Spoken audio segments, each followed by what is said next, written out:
Welcome to মহুয়া বিশ্বাস blog. আশা করি তোমরা সবাই ভালো আছো, আমিও ভালো আছি। তো সকাল সকাল চলে এসেছি রান্নার দিকে। রান্না বলতে টিফিন করব, সকালে টিফিন, তারপরে রান্নাবান্না যা যা করবো সবই শেয়ার করবো। তো আসো কী করছি। তাই এই দেখো আলুর তরকারি করে নিয়েছি, আর এদিকে ময়দা মাখা হয়ে গেছে, আর এদিকে দেখো পুর বানাচ্ছি মটরশুঁটি।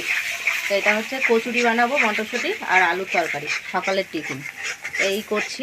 তা পুরটা একটু আরও আঠা আঠা হবে, তারপরে বানাবো। তো এগুলো গুছিয়ে টুছিয়ে নিয়ে সকাল সকাল টিফিনের জন্য রেডি হয়ে গেছি। সকালে কাজটা সেরে রান্নার দিকে এসেছি। তো ভিডিওটা কেউ স্কিপ না করে পুরো ভিডিওটা দেখবে আর বেশি বেশি করে শেয়ার। সকাল সকাল কচুরি, মটরশুঁটির কচুরি বানিয়ে নিয়ে আসলাম। তো এখন আমি হচ্ছে আলু তরকারি দিয়ে এই যে তিনজনেই খেতে বসে পড়েছি। ছেলে আবার যাবে স্কুলে ঘুরতে, অঞ্জলি দেওয়া হয়ে গেছে। এই যে ছেলে আজকে পাঞ্জাবি পরেছে, দেখেছ? এই যে খাওয়া দাওয়া সেরে নিই, যা যা রান্না করবো সবই শেয়ার করবো। দেখি খেয়ে কিরকম হয়েছে। দারুণ হয়েছে। টিফিন টিফিন খাওয়ার পরে চলে আসলাম রান্নার দিকে। চাল ধুয়ে দিয়ে দিলাম, এই যে সবে দিয়েছি চাল ধুয়ে। এখন আমি ঢাকা দিয়ে দেবো। আর এটা একটু ডাল সিদ্ধ গরম করে নিচ্ছি। এটা একটা মাছের ঝোল গরম করে নেব। আর কালকের লাউ শাক, এটাও গরম করে নেব। আর এখানে রয়েছে সব মাছ, নুন হলুদ মাখা। তো এগুলো ভাজা করব, মাথা দুটো রেখে দেবো আর মাছগুলো ভেজে নেব। তো ইলিশ মাছের মাথা রয়েছে দুটো, রেখে দেবো, কালকে যদি কচু শাক আনে রান্না করব। আর এটা মাছগুলো আজকে ভাজা করব। তো এই যে ডাল সিদ্ধ আর একটা ভাতে আলু দেব আমার জন্য, আলু দিয়ে ডাল সিদ্ধ দিয়ে খাওয়া হয়ে যাবে। আর ওরা ছেলে খাবে আর বাপ খাবে লাউ, লাউ শাকের তরকারি, মাছের ঝোল, মাছ ভাজা, এগুলো দিয়ে খাবে।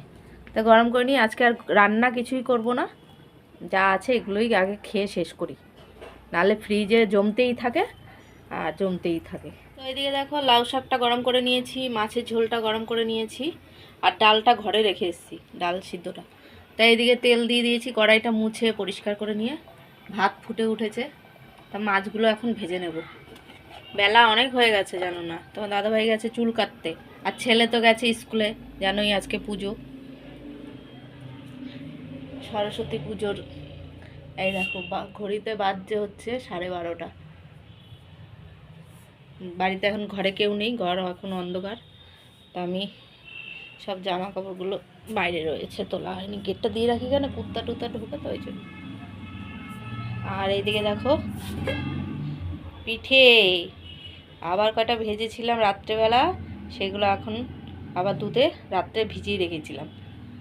তো এই হচ্ছে খাওয়া দাওয়া হবে। তখন দাদাভাই তো খাবে না, আমি আর ছেলে। তো এই যে ভাতটা হোক, তো মাছটাও ভেজে নেব। আর এগুলো সব ঘরে রেখে আসি। দেখো মাছ ভাজাগুলো বসিয়ে দিয়েছি, 3 পিস রুই মাছ আর 2 পিস ইলিশ মাছ। আর মাথাগুলো আমি রেখে দেবো, কালকে কচুর শাক আনবে তোমার দাদাভাই, কচুর শাক বা কচু যাই হোক আনবে, রান্না করবো মাথা দিয়ে। তো এটা এখন ফ্রিজে ঢুকিয়ে দেবো। আর এগুলো এখন ভাজা করে নিই লাল লাল করে। এদিকে দেখো মাছের সাথে সাথে আমি কটা লঙ্কাও দিয়ে দিয়েছি, লঙ্কাগুলো ভাজা হয়ে যাবে। ভাতের মধ্যে একটা আলু দিয়েছি, এই দেখো গাবদা বড় আলু, এই দেখো বড় আলু দিয়ে দিয়েছি একটা। আলু সিদ্ধ, মাছ ভাজা, সব ডাল সিদ্ধ, লাউ শাক সব আছে। ওই জন্য আজকে আর কিচ্ছু রান্না করলাম না, শুধু মাছটুকুই ভাজা করলাম। তা যাই হোক, এগুলোই হবে। দুপুরে খাওয়া দাওয়া নিয়ে বসে পড়েছি। ছেলে তো আসেনি, ছেলে স্কুলে। তা আমি আর তোমার দাদাভাই খেয়ে নেবো, 2টো বাজতে যায়। তাই এই যে গরম গরম ভাত, আর এই যে মাছ ভাজা, লঙ্কা ভাজা, এই দেখো সব রেডি। একটু লাউ শাক, একটু মাছের ঝোল, একটু ডাল সিদ্ধ, আর একটা কালকের আবার ইলিশ মাছ। এই যে সব এর জন্য এগুলো আগে খেয়ে উঠাবো, নাহলে এগুলো না ফ্রিজে বাটি ভরতেই থাকে, খাওয়া হয় না লাস্টে। আমার জন্য এই দেখো আলু সিদ্ধ দিয়েছি, আর এই যে সর্ষের শাক সিদ্ধ, ঠিক আছে? এটা খেতে আমার দারুণ লাগে, সর্ষের তেল দিয়ে খাবো। তা খাওয়া দাওয়া সেরে নিই, যা যা হবে সবই শেয়ার করবো। রাতের খাওয়া দাওয়া কমপ্লিট হয়ে গেছে, খাওয়া দাওয়াটা দেখাতে পারলাম না, শুয়ে পড়বো, শরীরটা প্রচণ্ড খারাপ। ভিডিওটা যদি ভালো লাগে লাইক কমেন্ট সাবস্ক্রাইব করো, পাশে থেকেও সাপোর্ট করো, ভালোবাসা দিয়ে। Good night.